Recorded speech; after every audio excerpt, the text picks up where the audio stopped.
فيديو النهارده صاحبي اعلمك ازاي تضيف 20 فلتر لايت روم جامدين عمرك ما ضفتهم لبرنامج لايت روم، والفلاتر ده تخلي صورك كلها جمدان. اول حاجه انا بعتذر على جوده الصوت لان المايك عندي فيه مشكله فما عرفتش اسجل بيه. طبعا انا لما نزلت على المنتدى امبارح عايزين 20 فلتر غامقين ولا فاتحين الاول، كلكم طلبتوا الفلاتر الغامقه. انا عارف ان كلكم اصلا بتحبوا الفلاتر اللي من النوع دي، بس قبل اي حاجه انا بشكر اخواتي دول على تعليقاتهم الجميله. وانت صاحبي لو عايز تعليقك يظهر معانا الفيديو اللي جاي انزل دلوقتي اعمل لايك للفيديو واعمل تعليق. طبعا يا صاحبي انا عايزك تكمل معايا الفيديو كامل اللي هو مش هيعدي ال 8 دقايق عشان تعرف تضيف ال 20 بريست دول. البريستات ده تخلي صورك كلها جمدان، وعشان تعرف الباسورد بتاع البريستات برضه لازم تتابع معاه الشرح الكامل. طبعا الفيديو متعوب عليه 3 ايام تصوير ومونتاج وعملان فلاتر ونزل لك في 8 دقايق بس، فانت هتسمع الفيديو معايا 8 دقايق مش كتير خالص. فتاكد ان انت عملت لايك للفيديو واشتركت في القناه. يلا بينا على الشرح. في بداية الفيديو كده يا صاحبي انا عايزك تصلي على النبي صلى الله عليه وسلم، وعايزك تروق معايا كده لان الشرح بسيط جدا. الناس اللي بتقول لي مش عارف الباسورد او ما بتسمعش الباسورد، بص يا صاحبي انت بتقدم الفيديو فدي مش قصتي انا، فتكتب في التعليقات مش عارف الباسورد انا امسح الكومنت بتاعك، لان ما يكونش 10000 واحد محملين الفلاتر ويجوا من ضمنهم 2 أو 3 يقول لي انا مش عارف الباسورد. طيب ال 10000 واحد دول عرفوا الباسورد ازاي؟ فهمني بقى انت النقطه دي. كل اللي انا عايزه منك يا صاحبي عايزك تركز معايا في الشرح عشان تعرف تضيف الفلاتر وتعرف الباسورد. الباسورد انا قلت لك في بدايه الفيديو مكون من 4 ارقام، بقول لك رقمين في رقمين بالصوت وانا بشرح، وانت بتسمع الفيديو هتعرف معايا الباسورد. واول حاجه نبدا بيها اخواتي، طبعا الشرح ده هيكون للاندرويد، انا مقسم لكم الشرح خطوات عشان تعرف تضيف الفلاتر وبطريقه سهله جدا. يبقى اول حاجه لازم تكون اندرويد. لو انت ايفون يا صاحبي هتلاقي شرح متثبت في علامه الاي فوق، اسمع الشرح المتثبت في علامه الاي، هتلاقي برضو ازاي تضيف مجموعه فلاتر للايفون. اول حاجه هتعملها تحمل برنامج لايت روم، هتلاقي اللينك بتاعه في الوصف، وبعدين هتحمل برنامج RAR ده هتلاقي اللينك بتاعه في الوصف برضو، وبرنامج مدير الملفات ده برضو هتلاقي اللينك بتاعه في الوصف. برنامج مدير الملفات وبرنامج RAR هتلاقي الاثنين موجودين مع بعض في لينك واحد في الوصف. وطريقه التحميل انا مثبت فيديو لطريقه التحميل في الوصف برضو. تمام كده قلنا اول خطوه الشرح للاندرويد. ثاني خطوه لازم تحمل الثلاث برامج دول. اول حاجه هنعملها معاكم هندخل على برنامج اللايت روم. طبعا يا صاحبي السنه الجديده انا راجع بشويه فلاتر جمدان. احنا النهارده هعلمك ازاي تضيف ال 20 فلتر الغامقين دول، وان شاء الله الشرح اللي جاي ال 20 فلتر الفاتحين، فبجد في جمدان جاي. طيب هندخل على 20 فلتر غامق. بص يا صاحبي اوريك اللي انا معيش اي فلاتر على البرنامج. لو جيت كده على كلمه بريسيت وجيت في الاخر كده يا صاحبي بص مفيش اي فلاتر موجود على البرنامج. تمام كده كل اللي علينا هنخرج من برنامج اللايت روم، وبعد كده يا صاحبي هندخل على برنامج RAR. طبعا قلت لك لينكات البرامج ده هتلاقيها في الوصف، وبعدين هتدخل على الداونلود هتلاقي معاك كده صلي على محمد صلى الله عليه وسلم افضل 20 فلتر غامق. طيب اجيب اللينك ال 20 فلتر دول منين؟ هتلاقيها صاحبي في الوصف ومتثبت فاول تعليق. تمام كده تمام. طيب انا جبته والدنيا تمام، اعمل ايه؟ اضغط على المربع بتاعهم كده علامه صح. الشرح سهل جدا يا جدعان، عايزك تركز بس. هتعمل علامه صح وبعدين هتضغط على السهم اللي باصص لفوق وتضغط على كلمه موافق. زي ما انت شايف كده بيقول لك اكتب الباسورد. طب الباسورد ده انا اجيبه منين؟ قلت لك في بدايه الفيديو الباسورد بقوله بصوتي وانا بشرح رقمين في رقمين. اكتب دلوقتي الباسورد وارجع لكم تاني. اول ما كتبت الباسورد يا صاحبي وضغطت على كلمه موافق فك معايا الضغط. طبعا دي البريستات اهي. تمام. طيب هنخرج كده اخواتي مع بعض. كل اللي عليك كده خلصنا من برنامج RAR، خلاص كده ما عادش محتاجينه. الوظيفه بتاعته اللي احنا فكينا الضغط بتاع الفلاتر، لان انت لو دخلت عليهم من بره يقول لك الملف تالف، لازم تحمل برنامج RAR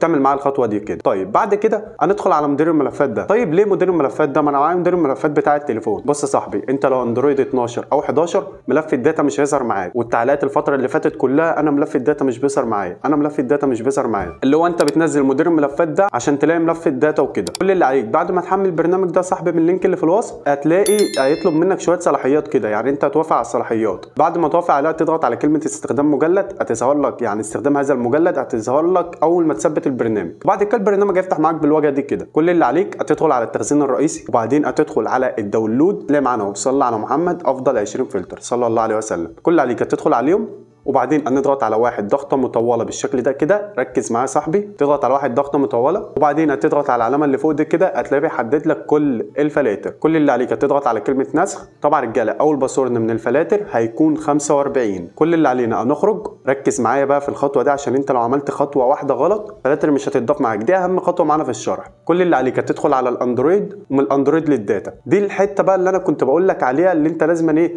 بص انا ملف الداتا مش ظاهر معايا اهو، ولو كنت دخلت من من مدير الملفات بتاع التليفون ما كانش يظهر معايا. طيب الحل اعمل ايه؟ تضغط على كلمه موافق وبعدين تضغط على كلمه استخدام هذا المجلد السماح. شايف الملفات ظهرت ازاي؟ الحمد لله اللي هي حصلت معايا في الفيديو لان عامل ضبط مصنع للتليفون فكويس اللي هي ظهرت. تمام، انا فرحان اللي هي ظهرت اصلا. كل اللي عليك بقى يا صاحبي هتلاقي ملف اللايت روم هتدخل عليه وبعد كده تدخل على كلمه فايل، تدخل على دي زرارات كتير بروفايلز ستينج يوزر ستايل. تمام كده وصلت لحد هنا اعرف اللي انت ماشي معايا تمام التمام. كل اللي عليك هتضغط على كلمه لوتس، تستنى لما الفلاتر تتضاف، هتضغط على استبدال عادي مفيش اي مشاكل. المفروض كده الفلاتر اتضافت معانا لبرنامج اللايت روم. طيب تعالوا كده ندخل على برنامج اللايت روم. دخلنا على 20 فلتر عشان اوريكم لو الفلاتر ما ظهرتش تعمل ايه. تضغط على كلمه بريسيت، تيجي نازل تحت هنا الفلاتر ما اتضافتش معايا. طب ايه ده، انا عملت خطوه غلط؟ اكيد لا. اقول لك بقى انت كنت عامل ايه يا معلم.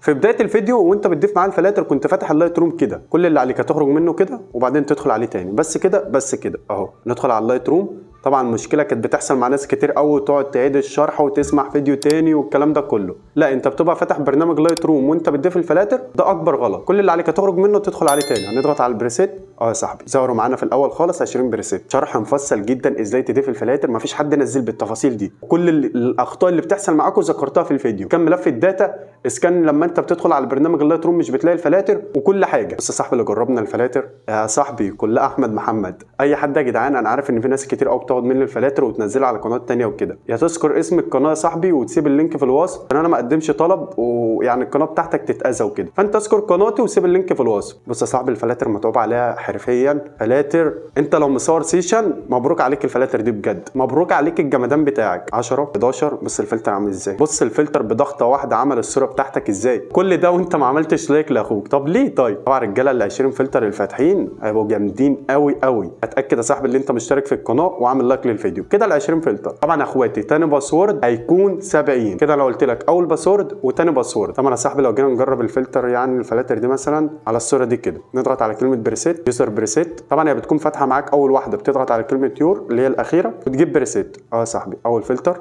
غامق، فلتر فاتح جمدان، الفلتر ده جامد. الفلتر اللي بعده الفلتر ده 20 فلتر احمد محمد جمدان يا صاحبي. انا كده علمتك ازاي تضيف افضل 20 فلتر غامق لبرنامج اللايت روم. طبعا زي ما انتم شايفين كده لسه اتفاضل معانا اهوت 20 فلتر تانيين فاتحين هينزلوا ان شاء الله، يعني ممكن بعد اسبوع كده اللي انتوا ايه يعني تظبطوا الدنيا على الفلاتر دي كده.